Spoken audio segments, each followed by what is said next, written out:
السلام عليكم. اليوم رح نسوي كيكة الحليب الإسفنجية الهشة اللذيذة. الكيكة جدا سهلة، المقادير متوفرة بكل بيت، ورح أقول لكم سر الهشاشة للكيك الإسفنجي. رح نبدأ بالمكونات الأساسية. بالطبع ححتاج إلى 4 بيضات، ورح أخفقهم بالخلاط.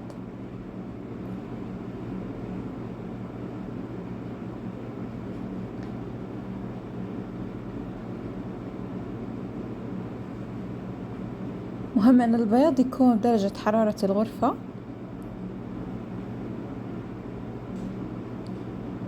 راح نبدأ نخلط البيض.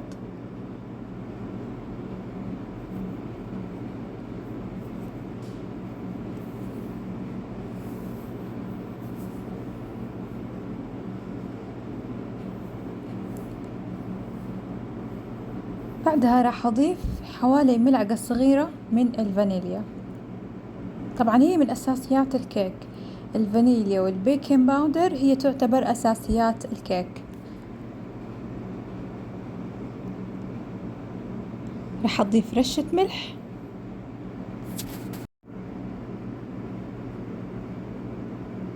الآن قاعدين نخلط حوالي 5 إلى 6 دقايق. بعدها راح أضيف كوب السكر بالتدريج.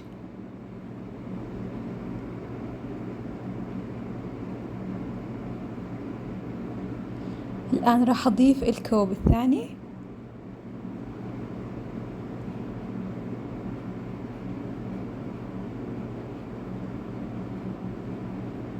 سر الكيكة الإسفنجية إني ما أوقف خلط في المراحل الأولى.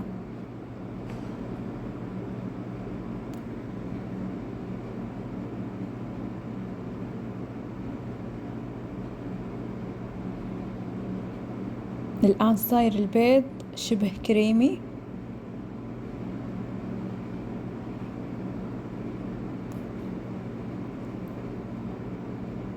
بعدين راح أبدأ أضيف الزيت بالتدريج.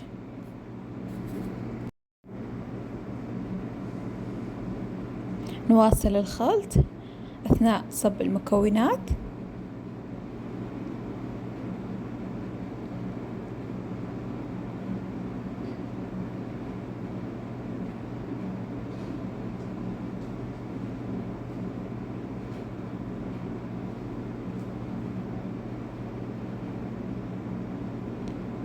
وأكيد من سر أسرار الكيكة الإسفنجية إني أضيف الزبادي، يعطيها القوام الهش والرطب والإسفنجي. بعدين راح أضيف كوب الحليب.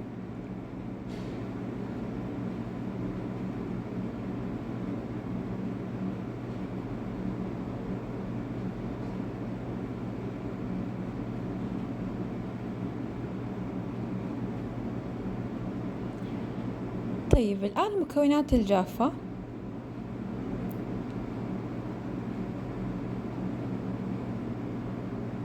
ملعقة كبيرة من البيكنج باودر. راح أضيفها ل2 كوب من الطحين متعدد الاستعمالات. كمان راح أضيف ملعقتين كبيرة من نشا الذرة. نشا الذرة تساعد في إن الكيكة ما تهبط بعد ما تبرد.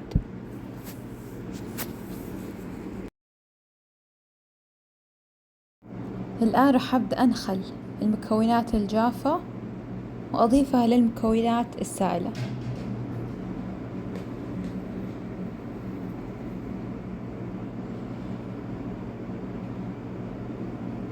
راح أضيفها بالتدريج عشان لا يتكتل عندي العجين، وراح أواصل الخلط.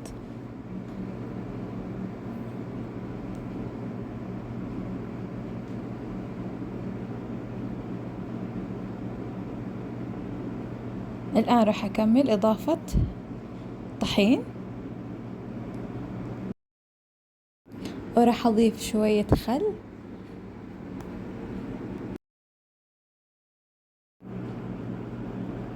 نكمل في مزج العجين، نحاول نتخلص من كل الكتل.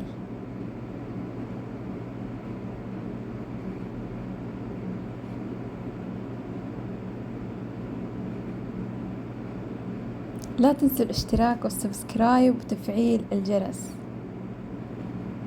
إذا أعجبكم الفيديو اكتبوا لي في التعليقات.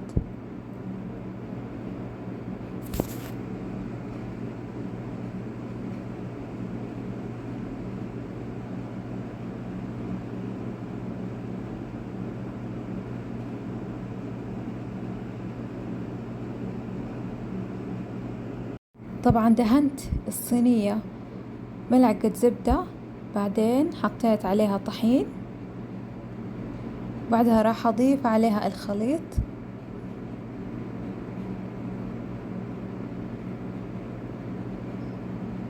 اوكي، هالحركة مهمة عشان نطلع فقاعات الهواء. بعدها راح أخليها في الفرن درجة حرارة 180 لمدة 30 إلى 40 دقيقة، وراح أستخدم عود الأسنان عشان أتأكد من استواء الكيكة، وراح نخليها تبرد. بعدين نزينها بأي شي متوفر عندكم. هنا زينتها بجوز الهند والبيستاشيو. الوصفة جدا سهلة ولذيذة، جربوها واكتبوا لنا بالتعليقات.